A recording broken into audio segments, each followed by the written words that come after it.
का हमारा टॉपिक है डायरेक्ट और इनडायरेक्ट स्पीच या नैरेशन भी कहते हैं इसको। वैसे आपने अपनी पिछली क्लास में भी डायरेक्ट और इनडायरेक्ट किए थे, फिर से शुरू कर रहे हैं और ये क्लास 11th और 12th दोनों के लिए है। तो बच्चों, जब हम किसी की कही हुई बात को उसी के शब्दों में कहते हैं, जैसे ही said I want to be a doctor, तो ये कैसी स्पीच है? डायरेक्ट, क्योंकि यहाँ पर इन्वर्टेड कोमा के अंदर ये स्पीच रखी हुई है। अगर हम किसी की कही हुई स्पीच को अपने शब्दों में कहते हैं तब वो इनडायरेक्ट स्पीच हो जाती है। जैसे ही सैड दैट, ही आई की जगह हमने क्या लगाया? ही। वांट की जगह वांटेड यानी वर्ब की सेकंड फॉर्म हो गई टू बी ए डॉक्टर, तो ये हमारी इनडायरेक्ट स्पीच हो गई। इस तरह से डायरेक्ट जब हम किसी के शब्दों को उसी इन्वर्टेड कोमा के अंदर उन्हीं शब्दों में कहते हैं, और इनडायरेक्ट जब हम उसके कहे हुए शब्दों को अपने शब्दों में कहते हैं। दो पार्ट होते हैं स्पीच के, एक होता है रिपोर्टिंग वर्ब और एक होता है रिपोर्टेड स्पीच। रिपोर्टिंग वर्ब और रिपोर्टेड स्पीच, ये दोनों पार्ट चेंज होते हैं लेकिन अलग अलग तरीके से। जैसे ही सैड, ये पार्ट हो गया हमारा रिपोर्टिंग वर्ब, और I want to be a doctor, ये हो गया हमारा reported speech. I want to be a doctor जो इन्वर्टेड कोमा के अंदर होता है वो हमारा रिपोर्टेड स्पीच होता है, और जो इन्वर्टेड कोमा से पहले होता है उसे हम रिपोर्टिंग वर्ब कहते हैं। अब जब हम रिपोर्टिंग स्पीच को चेंज करेंगे तो उससे पहले हमें मेन ध्यान देना चाहिए रिपोर्टिंग वर्ब पर। रिपोर्टिंग वर्ब हमारी टेंस अलग अलग हो सकते हैं। जैसे ही सैड, ये हो गया हमारा पास्ट में। ही सेज, ये हो गया हमारा प्रेजेंट में। और आई शैल से, ये हो गया हमारा फ्यूचर में। कहने का मतलब है कि रिपोर्टिंग वर्ब हमारा पास्ट में भी हो सकता है, प्रेजेंट में भी हो सकता है और फ्यूचर में भी हो सकता है। जब भी हम रिपोर्टिंग वर्ब को चेंज करेंगे तो उसके अंदर जो मेन चीज़ें हैं पहले हमें वो देखनी चाहिए। आई या ही या यू, जो भी उसमें प्रोनाउन आ रहे हैं या कोई नाउन आ रहा है, जैसे यहाँ पर ही सैड टू मी, यहाँ पर ही क्या है? हमारा सब्जेक्ट, सैड वर्ब है और मी ऑब्जेक्ट है। तो रिपोर्टिंग वर्ब के अंदर सब्जेक्ट और ऑब्जेक्ट दोनों भी आ सकते हैं या सिर्फ सब्जेक्ट भी आ सकता है, जैसे ही सैड। तो अगर हमारे पास रिपोर्टिंग वर्ब के अंदर ऑब्जेक्ट भी आ रहा है तो हमें सैड टू को चेंज करना होता है टोल्ड में, क्योंकि सैड का मतलब होता है कहना और टोल्ड का मतलब होता है बताना। तो टोल्ड हम कब यूज़ करते हैं? जब हमारे पास ऑब्जेक्ट हो। उसी तरह से अगर हमारा प्रेजेंट में से टू आ रहा है तो ये हमारा चेंज हो जाता है टेल में। अगर सेज टू है तो ये हमारा चेंज हो जाता है टेल्स में। उसी तरह अगर विल से आ रहा है तो विल टेल हो जाएगा, लेकिन ये होगा तभी जब हमारे पास रिपोर्टेड वर्ब में ऑब्जेक्ट भी हो। अगर ऑब्जेक्ट नहीं है तो हमारा सैड सैड रहता है, से रहता है और विल से ही रहेगा। समझ में आया बच्चों? तो ये टेंस हमें रिपोर्टिंग वर्ब के इसलिए भी ध्यान देने की ज़रूरत होती है कि अगर हमारी रिपोर्टिंग वर्ब प्रेजेंट में या फ्यूचर में होती है, प्रेजेंट या फ्यूचर में हो, तो हमारी रिपोर्टेड स्पीच का टेंस चेंज नहीं होता। समझ लो इस बात को अच्छे से।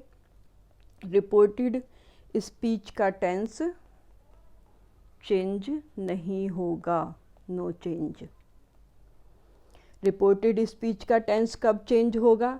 जब हमारी रिपोर्टिंग वर्ब पास्ट में होती है। यानी अगर सैड है तो रिपोर्टेड स्पीच का टेंस चेंज होगा, अगर नहीं है तो रिपोर्टेड स्पीच का टेंस चेंज नहीं होगा। अब रिपोर्टेड स्पीच, ये आपको रिपोर्टिंग वर्ब का समझ में आ गया। इसमें हमें सब्जेक्ट देखना है, ऑब्जेक्ट देखना है और ये देखना है कि ये किस टेंस में है। अगर प्रेजेंट या फ्यूचर में है तो हम रिपोर्टेड स्पीच का टेंस चेंज नहीं करेंगे, और अगर ये पास्ट में है रिपोर्टिंग वर्ब तब हम रिपोर्टेड स्पीच का टेंस चेंज करेंगे। अब रिपोर्टेड स्पीच का टेंस कैसे चेंज करते हैं, ये सबसे ज़्यादा दिक्कत आती है इसमें। तो इसके लिए एक फॉर्मूला जो बनाया जाता है उसे हम कहते हैं बैक शिफ्टिंग, यानी पीछे की तरफ खिसकाना। मान लो हमारा टेंस प्रेजेंट में है तो हम उसे किस में चेंज करेंगे, पास्ट में। और अगर हमारा टेंस पास्ट का है तो उसे हम चेंज करेंगे परफेक्ट में। और क्लियर करते हैं इसे। मान लो हमारा प्रेजेंट का टेंस है इंडेफिनिट, तो प्रेजेंट इंडेफिनिट को हम किस में चेंज करेंगे, पास्ट के इंडेफिनिट में। उसी तरह से अगर हमारा प्रेजेंट कंटिन्यूस टेंस आता है तो उसे हम पास्ट के कंटिन्यूस में चेंज करेंगे, और अगर हमारा प्रेजेंट का परफेक्ट आता है तो उसे हम चेंज करेंगे पास्ट के परफेक्ट में।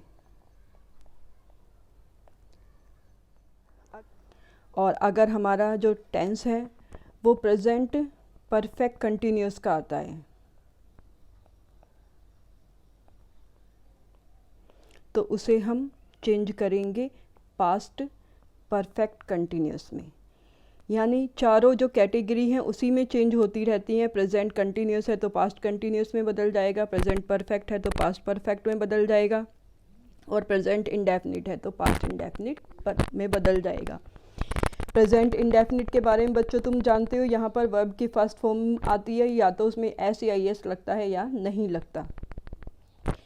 आई वी यू के साथ वर्ब की फर्स्ट फॉर्म आती है, और सेकंड में यानी यहाँ पर जो फर्स्ट फॉर्म है, फर्स्ट फॉर्म ऑफ वर्ब आती है, तो यहाँ पर सेकंड फॉर्म ऑफ वर्ब हो जाती है पास्ट इंडेफिनिट में। यानी अगर हमारे पास फर्स्ट फॉर्म एस या एस के या बिना उसके आ रही है तो हम उसे सेकंड फॉर्म में चेंज करेंगे, क्योंकि वो हमारा प्रेजेंट इंडेफिनिट है और हमें उसे पास्ट इंडेफिनिट में चेंज करना है। कंटिन्यूस में इज़, आर या एम होते हैं, उसे हम पास्ट कंटिन्यूस के वॉज या वर में चेंज कर देते हैं। परफेक्ट में हैज़ या हैव होते हैं, जिसे हम चेंज करते हैं हैड में। परफेक्ट कंटिन्यूस में भी हैज़, हैज़ और हैव के साथ बीन प्लस आईएनजी फॉर्म आती है, यहाँ पर वो हैड बीन प्लस आईएनजी वाली फॉर्म चेंज हो जाती है। इस तरह से करके इस टेबल से हम देख सकते हैं कि अगर हमारा कोई भी प्रेजेंट का टेंस आ रहा है तो उसे हमें पास्ट के टेंस में चेंज करना है। अब अगर हमारा सेंटेंस पास्ट में है तब हम कैसे चेंज करेंगे, अगर हमारा पास्ट इंडेफिनिट का टेंस है तो और पास्ट परफेक्ट का टेंस है तो दोनों ही हमारे चेंज हो जाएंगे पास्ट परफेक्ट में। यानी पास्ट इंडेफिनिट का आ रहा है तो वो पास्ट परफेक्ट में चेंज होगा, और पास्ट परफेक्ट का है वो भी पास्ट परफेक्ट में ही रहेगा। यानी सेकंड फॉर्म अगर आ रही है तो भी हैड प्लस थर्ड फॉर्म हो जाएगी, और अगर हैड प्लस थर्ड फॉर्म है तब भी वो हमारी ऐसे ही रहेगी, उसमें चेंज नहीं होगा। अगर हमारा कंटिन्यूस का टेंस है और परफेक्ट कंटिन्यूस का टेंस है, ये दोनों भी हमारे परफेक्ट कंटिन्यूस में ही चेंज होंगे। यानी अगर हमारे पास वाज वर्ब के साथ आईएनजी वाली फॉर्म आ रही है या हैड बीन के साथ आईएनजी वाली फॉर्म आती है, दोनों में ही हैड बीन प्लस आईएनजी वाली फॉर्म हम करेंगे। तो इस तरह से पास्ट है वो हमारा परफेक्ट में चेंज हो जाता है, परफेक्ट में हमारे पास्ट परफेक्ट और पास्ट परफेक्ट कंटिन्यूस टेंस में चेंज होगा। इसके अलावा हमारा अगर हमारी मॉडल वर्ब हैं, जैसे विल है, उसे हम चेंज करेंगे वुड में, ये हमारा इस तरह से फ्यूचर का भी चेंज हो जाता है। अगर शैल है वो चेंज हो जाता है शुड में, मे चेंज हो जाता है माइट में, कैन चेंज हो जाता है कुड में, और मस्ट जैसी वर्ब हैं वो चेंज नहीं होती। अगर वुड, शुड, माइट, कुड ये आ जाएं तो ये एज इट इज़ रहती हैं, इनमें हम कोई चेंज नहीं करते। जैसे हमने परफेक्ट टेंस में, पास्ट परफेक्ट में नहीं किया था और परफेक्ट कंटिन्यूस में नहीं किया था, उसी तरह अगर हमारी modal verb would, should, could आ जाएं तो उसमें हम कोई चेंज नहीं करते। अब बच्चों मैं आपको एक टेबल दिखाती हूँ प्रोनाउन की। इस टेबल में आपको pronoun first person, second person और थर्ड पर्सन ये आपको दिखेंगे। फर्स्ट पर्सन में बोलने वाला यानी आई और वी आते हैं, सेकंड पर्सन में जो सुन रहा होता है यू, और थर्ड पर्सन में जिसके बारे में हम बात कर रहे हों ही, शी, इट और दे, जो उस समय वहाँ पर उपस्थित ना हो उसे हम थर्ड पर्सन कहते हैं।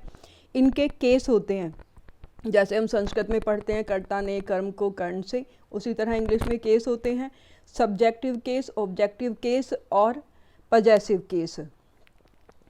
तो जैसे आई का ऑब्जेक्ट मी होता है और उसका पजेसिव माई या माइन होता है, उसी तरह से वी का अस और उसका पजेसिव आर या ours. Second person you, subjective case में भी यू ही रहता है और ऑब्जेक्टिव केस में भी यू ही रहता है, उसका पजेसिव होता है योर। थर्ड पर्सन में ही का हिम और हिज, शी का हर, हर्स। थर्ड पर्सन और इट या इट्स में चेंज होता है, दे का देम और देयर्स। इसके लिए जो बच्चों फॉर्मूला यूज़ होता है वो उसे हम कहते हैं SON, यानी अगर हमारा फर्स्ट पर्सन है तो वो सब्जेक्ट के अनुसार चेंज होगा, अगर सेकंड पर्सन है तो ऑब्जेक्ट के अनुसार चेंज होगा और थर्ड पर्सन है तो नो चेंज। एक दो एग्जाम्पल की हेल्प से देखते हैं कि इसे हम कैसे करते हैं। मान लो हमारे पास सेंटेंस आ रहा है you said to me,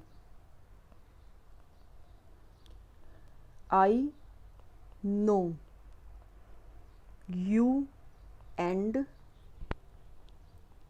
your father। अब यहाँ पर हमारा सब्जेक्ट जो है वो सेकंड पर्सन में है और ऑब्जेक्ट जो है वो फर्स्ट पर्सन में है। तो you told me that। अब हम जो इन्वर्टेड कोमा के अंदर हमारी रिपोर्टेड स्पीच है उसको देखते हैं। ये नो यानी फर्स्ट फॉर्म है वर्ब की, इसका मतलब ये प्रेजेंट इंडेफिनिट टेंस का है। यहाँ पर सब्जेक्ट आई फर्स्ट पर्सन में है और ऑब्जेक्ट सेकंड पर्सन में है, उसके अलावा ये पजेसिव भी सेकंड पर्सन में है। तो अब देखो हमें आई को चेंज करना है और हमारे नियम के अनुसार आई किससे चेंज होता है, सब्जेक्ट से, और ये सब्जेक्ट किसका होगा, रिपोर्टिंग वर्ब का। तो रिपोर्टिंग वर्ब का सब्जेक्ट थर्ड यू है यानी सेकंड पर्सन है, तो यहाँ पर हम क्या लिखेंगे, यू। नो का सेकंड फॉर्म न्यू हो जाएगी क्योंकि इसे हमें पास्ट इंडेफिनिट में चेंज करना है। अब यहाँ पर हमारा सेकंड पर्सन है यू और सेकंड पर्सन हमारा चेंज होता है ऑब्जेक्ट के अनुसार, और ऑब्जेक्ट क्या है यहाँ पर, मी यानी फर्स्ट पर्सन, तो यहाँ पर मी। एंड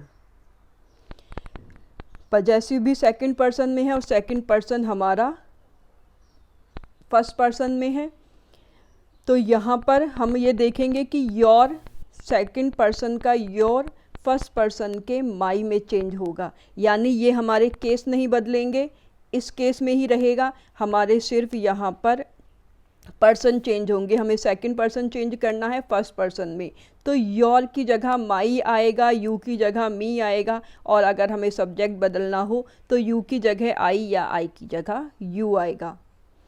तो इस तरह से हमारा यहाँ पर बन जाएगा you new me and my father. समझ में आया बच्चों? दैट जब हम लगाते हैं इसे कनेक्टर कहते हैं, इन्वर्टेड कोमा और ये कोमा दोनों हटाकर हम दैट लगाते हैं। जब हम रिपोर्टिंग वर्ब और रिपोर्टेड स्पीच को जोड़ते हैं तो उसके लिए कनेक्टर यूज़ करते हैं दैट सिंपल सेंटेंस में। उसके बाद जब हम अपनी कोमा हटाकर यहाँ पर सिर्फ हमारा फुल स्टॉप रहता, अब ये हमारी इनडायरेक्ट स्पीच बन गई। एक सेंटेंस और देखते हैं। I said to him.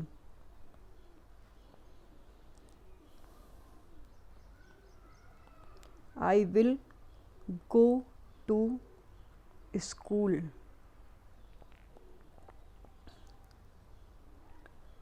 I will go to school.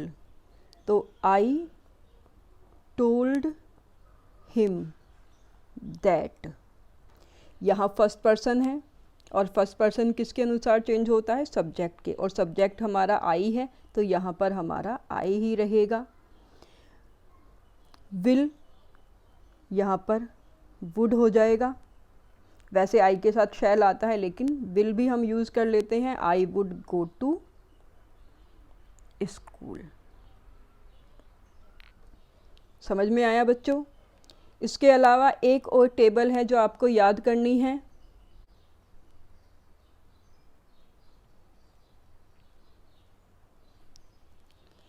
ये टेबल है हमारी जो पास वाले शब्द हैं उन्हें दूर वाले शब्दों में दिखाने के लिए। यानी अगर हमारा नाउ आता है तो वो हमारा चेंज हो जाता है देन में। नाउ चेंज हो जाएगा देन में, दिस चेंज हो जाएगा दैट में, एगो चेंज हो जाता है बिफोर में। इस तरह से टुडे दैट डे में चेंज हो जाता है, टुमारो चेंज हो जाता है नेक्स्ट डे में या फॉलोइंग डे में, येस्टरडे द प्रीवियस डे या द डे बिफोर। इस तरह से ये दोनों आपको अच्छे से करनी है। अब कुछ चीज़ें ऐसी होती हैं बच्चों जब हमारी रिपोर्टेड स्पीच चेंज नहीं होती, रिपोर्टेड स्पीच का टेंस चेंज नहीं होता। जैसे अगर हमारा रिपोर्टेड स्पीच का टेंस हम तब चेंज नहीं करेंगे जब हमारा रिपोर्टिंग वर्ब प्रेजेंट में या फ्यूचर में हो। जैसे ही says to you, my father is a teacher. यहाँ पर हमारा रिपोर्टिंग वर्ब प्रेजेंट में है तो हम इसे चेंज नहीं करेंगे। He tells you that. My को हम किसके अनुसार चेंज करेंगे? सब्जेक्ट के अनुसार। तो यहाँ पर हो जाएगा हमारा हिज। यानी प्रोनाउन तो चेंज होंगे लेकिन हमारी जो सेंटेंस का टेंस है वो चेंज नहीं होगा। यहाँ पर हम इज़ का वाज नहीं करेंगे बल्कि इज़ का इज़ ही रहने देंगे। Is a teacher. तो एक तो कंडीशन ये होती है कि जब हमारे पास रिपोर्टिंग वर्ब प्रेजेंट में या फ्यूचर में हो तो हम रिपोर्टेड स्पीच का टेंस चेंज नहीं करती। दूसरी कंडीशन आती है जब हमारी रिपोर्टेड स्पीच के अंदर जो भी सेंटेंस लिखा हुआ हो वो यूनिवर्सल ट्रुथ हो। यानी एक ऐसा सेंटेंस जिसे चेंज नहीं करते क्योंकि वो हर काल में, हर देश में, हर जगह वो सही होता है। Universal truth. इसमें कुछ ऐसे सेंटेंस आ सकते हैं जो दिशाओं से रिलेटेड हों, जो नेचर से रिलेटेड हों या जो कहावतें हैं, मुहावरे हैं उनसे। जैसे he said good children respect their parents. अच्छे बच्चे अपने पेरेंट्स का रिस्पेक्ट करते हैं। तो इसे हम यूनिवर्सल ट्रुथ में कह सकते हैं। ये ऐसा नहीं है कि अच्छे बच्चे अभी करते हैं, पहले नहीं करते थे। तो यहाँ पर हम he said that good children respect. तो यहाँ पर हमने रिस्पेक्टेड नहीं लिखा बल्कि रिस्पेक्ट रहने दिया है देयर पेरेंट्स। उसी तरह से कोई भी ऐसा सेंटेंस जैसे 2 and 2 मेक 4 या इस तरह का कोई भी सेंटेंस आता है तो उसमें हम टेंस चेंज नहीं करते। बच्चों, आज की इस वीडियो के एक्सरसाइज मैं आपको व्हाट्सएप पर भेज दूँगी और कल हम इसके बाद शुरू करेंगे।